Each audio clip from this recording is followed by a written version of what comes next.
নমস্কার ভিউয়ার্স, বিবিগুলোর পক্ষ থেকে আপনাদের স্বাগত। ভিউয়ার্স,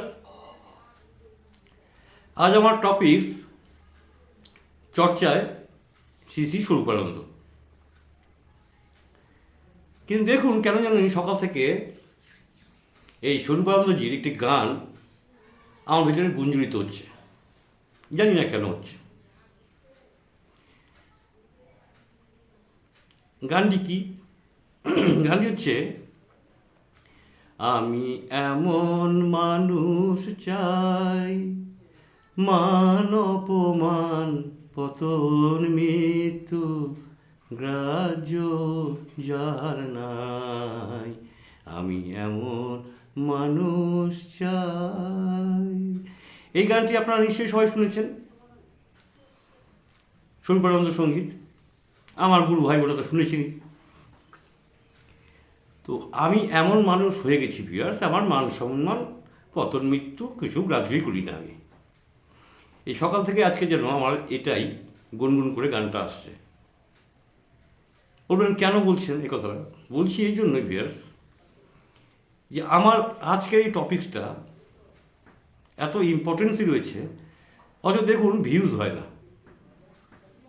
আমার সপ্তাহের অন্যান্য যে ভিডিও বানাই সেগুলোতে যাই হোক 25টা 50টা তো হয় ভিউ, কিন্তু আমার এই প্রতিবেদনের কোনো ভিউজ হয় না। আর আমি ওই যে নাছর বান্দা, ওই যে আমি এমন মানুষ চাই বা উনি বলেছেন, আমারও মান সম্মান নাই, আমারও পতন মৃত্যু নাই, আমিও প্রচার করে যাচ্ছি বা উনিকে নিয়ে। বা উনি বুঝবেন কী হবে শেষ পরিণতি জানি না, সে চ্যানেল বন্ধ হয়ে যাবে না চলবে আপনারা ভাববেন, আমার পার নাই।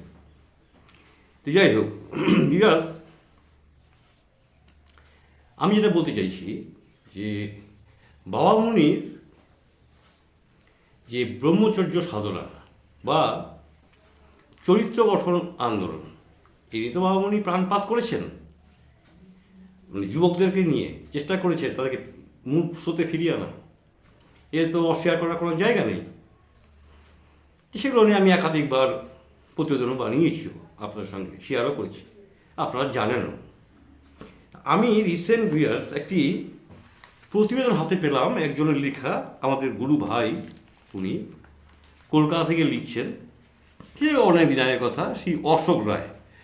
শ্রী অশোক রায় আমার গুরু ভাতা কিন্তু লিখছেন, ওনার চোখে উনি কীভাবে বাবা মুনিকে পেয়েছেন এবং কীভাবে বাবা মুনির ব্রহ্মচর্য প্রচার করেছেন, উনি একটা প্রতিবেদন লিখেছেন। এবং এটা 1386 সালের পৌষ মাসে প্রতিধ্বনিতে ছাপা হয়েছে।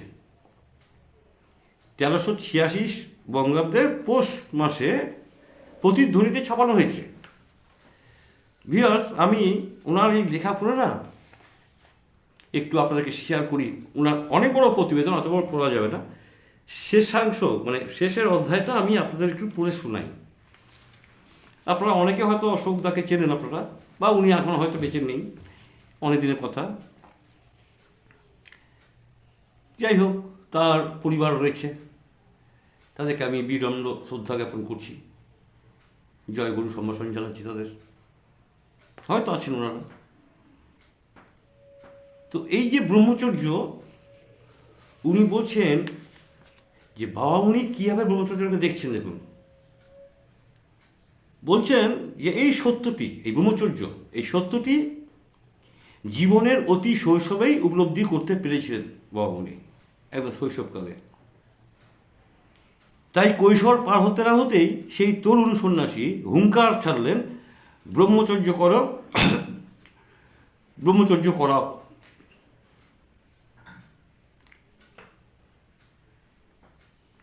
বস্তুত এইটি এই চরিত্র গঠন আন্দোলনের অন্যতম প্রধান স্লোগান বা সোচ্চার মন্ত্র।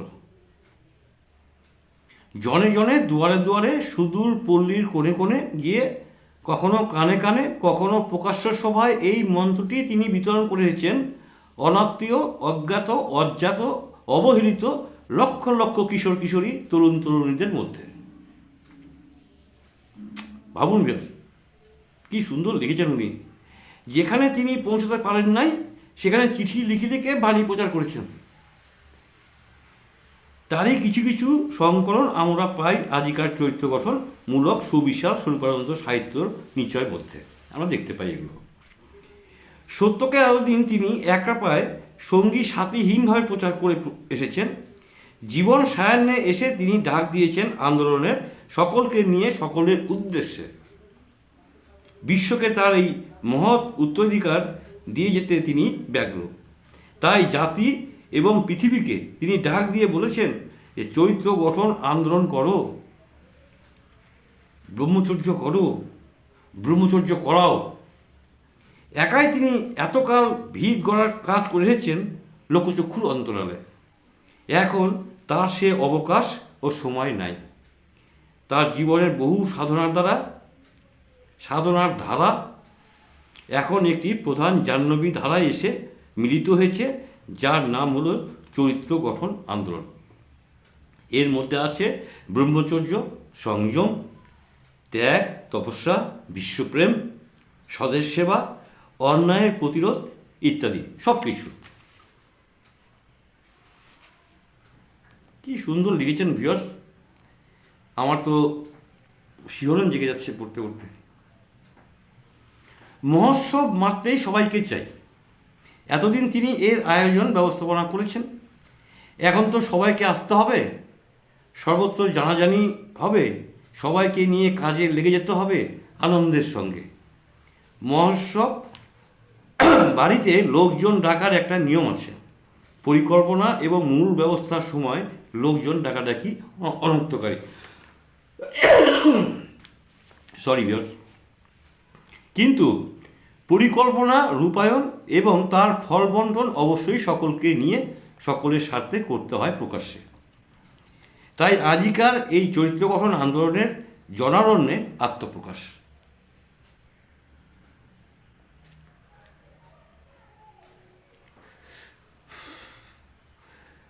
বরাবরই শ্রী শ্রী স্বামী স্বরূপানন্দের লক্ষ্য ছিল জনসাধারণ।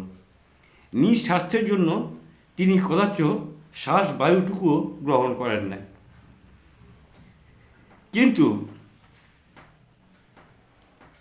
সুষ্ঠু ব্যবস্থার ভিত তৈরি করেই না তবে লোকজনকে ডাকাডাকি। তিনি এখন ভিত তৈরি সম্পূর্ণ করেছেন। তার মন্ত্র, কথা, আদর্শ জনে জনে পূর্ব ভারতের বহু স্থানে বিস্তৃত। এসব একজনের কাজ নয়, এখন সকলে মিলে সকলের নিকট যেতে হবে, কাজ করতে হবে। তাই এই আন্দোলন। কি আন্দোলন? চরিত্র গঠন আন্দোলন। ভিউয়ার্স, এই অশোক রায় আমাদের দাদা, গুরু ভাতা, এটুকু পড়ে শোনালাম। আমি বহুবার এই প্রতিবেদন করেছি ভিউয়ার্স, যে আমাদেরকে জাগতে হবে, সুব্রহ্মণ্যকে প্রচারে আনতে হবে। এই বিভিন্ন কর্মপ্রণালীর মাধ্যম দিয়ে আমাদের বাবামণি যে রাস্তাগুলো দেখিয়ে গেছেন না, এগুলো লোকের সম্মুখে আনতে হবে। প্রচারে আমরা যদি ব্যর্থ হই তাহলে বাবামণি ওই কোনায় পড়ে থেকে যাবেন। ওনাকে প্রচারে আনতে হবে, প্রচারে আলোতে আনতে হবে। এটাই হচ্ছে আমার মূল উদ্দেশ্য। আমি আপনাদের বলি না, কমেন্ট করুন। কেন বলি? আপনার কমেন্ট তো ভিউয়ার্স আরও সবাই দেখবে, পড়বে, তাতেই তো প্রচারটা আসবে। ভিউয়ার্স সাথে পর্যন্ত থাকলো, সবাই ভালো থাকবেন, ভিউয়ার্স। আপনাদের সবার সুস্থ দেহ, সুস্থ মন আমি প্রার্থনা করি, সব সময় প্রার্থনা করি, সবাই ভালো থাকুন। আর আমাদের গুরুদেব স্বামী স্বরূপানন্দজি, তার চরণে আমার শতকোটি প্রণাম। আপনাদের জন্য আমার বুক ভরা ভালোবাসা রইল, তার সঙ্গে রইল জয়গুরু সম্ভাষণ। আবার আগামীতে আপনাদের সঙ্গে দেখা হবে। সবাই ভালো থাকুন, সুস্থ থাকুন। আজকের মতো গুড বাই।